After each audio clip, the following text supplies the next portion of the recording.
Pace. When we're talking about heavyweights, we are thinking about knockouts. They are what makes the sport of boxing so dramatic, so unique. Heavyweight bouts often feature explosive power and thrilling knockouts that can change the course of a fight in an instant. Punches are the kind of fighters that can change a fight around with one punch. Across the ring. There's something particularly satisfying about seeing a man fall, and one man left standing as the clear victor. Heavyweight boxing has produced some of the most spectacular knockouts in the sport's history. There's a hard right hand by Jim. Who will ever forget one-punch knockouts from Mike Tyson's devastating uppercut, Joe Frazier's lethal left hook, or Rocky Marciano's overpowering right hand? Now watch Rocky's right hand. You are watching Boxing Extra Channel, new series, the best knockouts ever in the heavyweight division.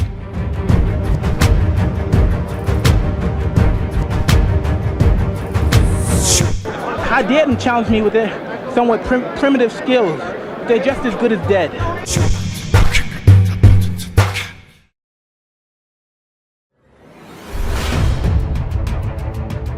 Mike Tyson decimated Berbick in 2 rounds and followed it with a forgettable but still significant decision win over James Bond Crusher Smith in March 1987 to add the WBA belt to his mantle. Which brings us to Pinkland Thomas, once regarded as the best of the heavyweights, once regarded by Tyson's handlers as the last heavyweight they were ready for Tyson to meet. Thomas had size, speed, and a weapon that stood out from the whole of his arsenal. Tyson don't belong in the same category as a Pinkland Thomas. Thomas, 3-0 with 3 stoppages since the loss to Berbick, had an opportunity to regain the title. The key to this punch. It didn't take long for Tyson to rock Thomas with a solid right-left combination in round 1, forcing him to take the bone crusher tactic of grabbing onto Tyson. Thomas is in all kinds of trouble. Thomas starts the second bouncing on his toes just a bit. You see what happens with the left, but not move too much. And use it. Finally in the 6th, smelling blood, Tyson lands unbelievable combination. And a left hand. Thomas trying to hold on. Serious trouble. And down he goes. It's over. It is over. Thomas did not make it by the count of 10. The winner by a TKO and still WBC, WBA heavyweight champion of the world, Iron Mike Tyson. Lennox Lewis had finally captured the undisputed heavyweight championship, unifying the 3 major heavyweight titles after defeating Evander Holyfield by unanimous decision. And the undisputed heavyweight champion of the world, Lennox Lewis. Lewis was still the IBF and WBC champ. Michael Grant was seen by many as the next big thing, the next American star heavyweight. He is the American hope, or hype. We shall see. Just past the midway point of the first round, Lewis was able to land a strong right hand to the top of Grant's head that sent Grant down.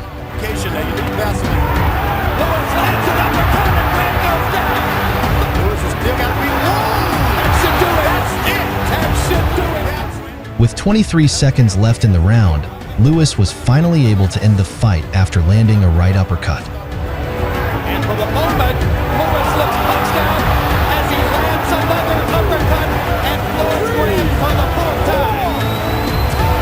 That's it. That's it. That's it.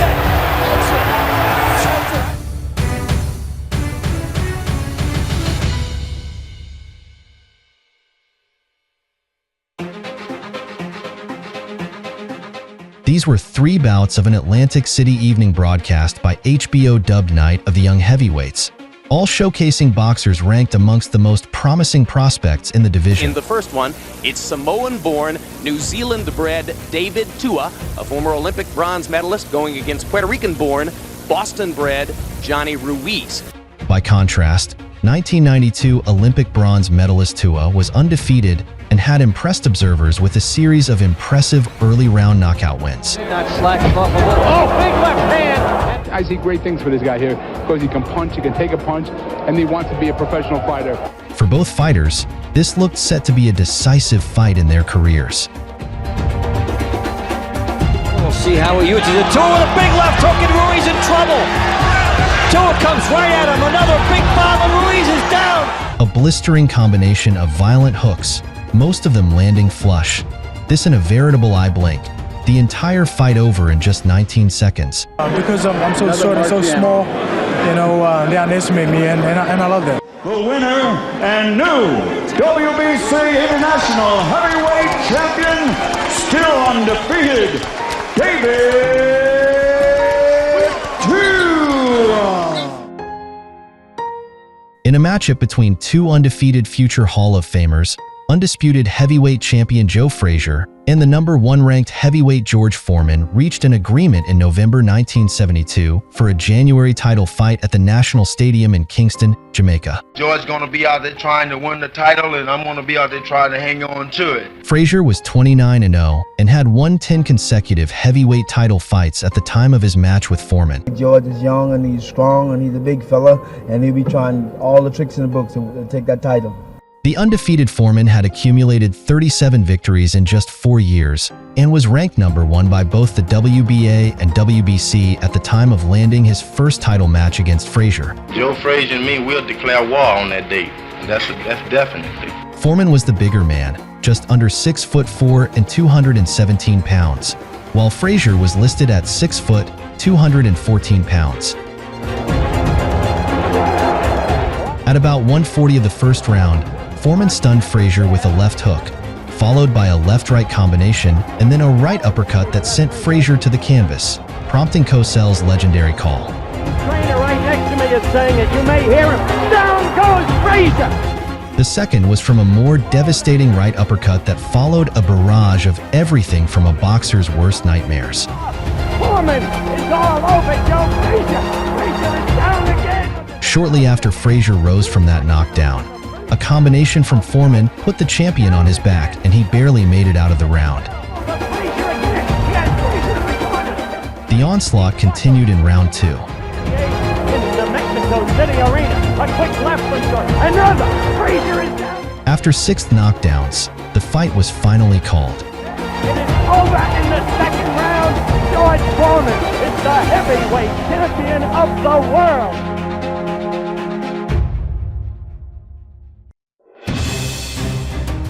Since the loss to Mercer in October of 1991, Tommy Morrison was fighting more and more often. Tommy Morrison, as a fighter, at this point is more dedicated, more disciplined than he's ever been. He's certainly on a road. Morrison had landed 4 knockout victories in 1992, and just 6 weeks after his last win, Morrison was poised to meet his toughest test of the year in Hip. Tommy Morrison's opponent today is Joe Hip. Joe the Boss Hip, a fringe contender and a member of the Blackfoot tribe, was a rough, tough heavyweight and the type of guy you didn't want to meet in an unfriendly bar. Now, Joe Hip has lost 20 pounds in the last 8 months, and this is going to be the lightest that he's ever fought as a professional. At 29, Hip was a rugged, durable contender with only 2 losses on his dossier. It might work for him at the lower levels of boxing. Well, not at the top. There's the hook, which is real dangerous. Carrying his gloves low and is just... Early on, Morrison was landing the cleaner punches and outclassed Hip with his hand speed and crisp combinations. Virginia Military Institute at a lower altitude. Morrison, Alex, took him off balance and Hip very, very slowly. Morrison put Hip down in the 5th with a vicious right uppercut, straight right combination. First one we've seen. Oh, and a right to the chin. But the durable Joe somehow survived and got back into the fight. To give you an good uppercut by Joe Hip. Hip was now the aggressor as he moved forward and connected at will with lead left hands to Morrison's face. With just 30 seconds remaining in the 9th, Morrison reached down deep and fired a blistering right uppercut. You can't fight with your mouth open. Oh, a good right hand by Morrison, and that hurts Joe Hip. Joe Hip is in trouble. Joe Hip is down. A right hand from Tommy Morrison.